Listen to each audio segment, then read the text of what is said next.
Let us discuss question number 6 of exercise 3.1. In this question हमें दो circles given है और ये गिवन है कि इन दोनों की आर्क की लेंथ है जो सेम होगी, जो कि 60 डिग्री और 75 डिग्री से बने हुए हैं. लेट अस एज्यूम कि एक हमारा ये एंगल है 75 डिग्री और दूसरे सर्कल पे एंगल बन रहा है 60 डिग्री.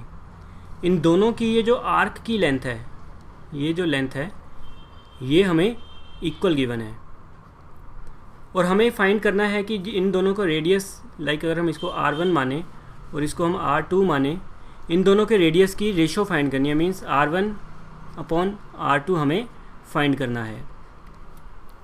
सो इसको फाइंड करने के लिए इट इज़ वेरी इजी, क्योंकि वी नो दैट कि हमारा L1 = L2, जो arc length of arc equal हैं दोनों.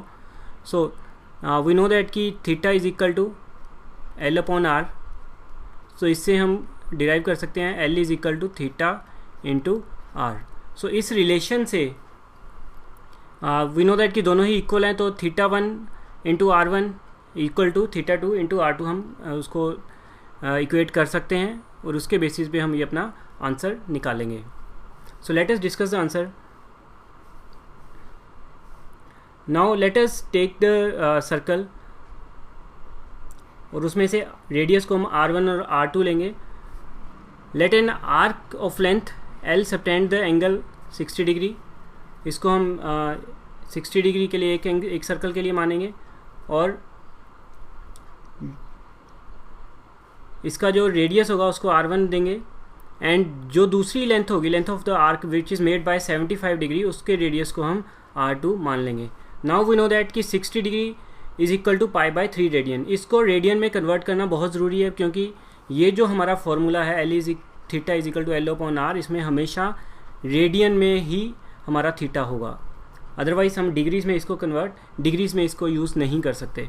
सो सबसे पहले हमारा टारगेट क्या होगा, इसको हम रेडियंस में कन्वर्ट करें. इसको आप रफ में कर सकते हो, फॉर्मूला आपको इसके बारे में पता होना चाहिए. सो वी नो दैट कि 60 डिग्री = π/3 रेडियन और 75 degree = 5/12 radian, pi radian. Okay, अब हमें पता है कि जैसा कि मैंने आपको बताया L1 और L2 हमारे इक्वल हैं.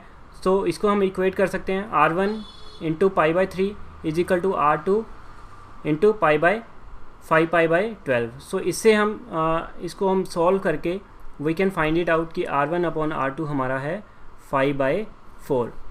सो इसलिए हम बोल सकते हैं कि रेडियस की जो रेशो होगी दैट इज़ 5/4.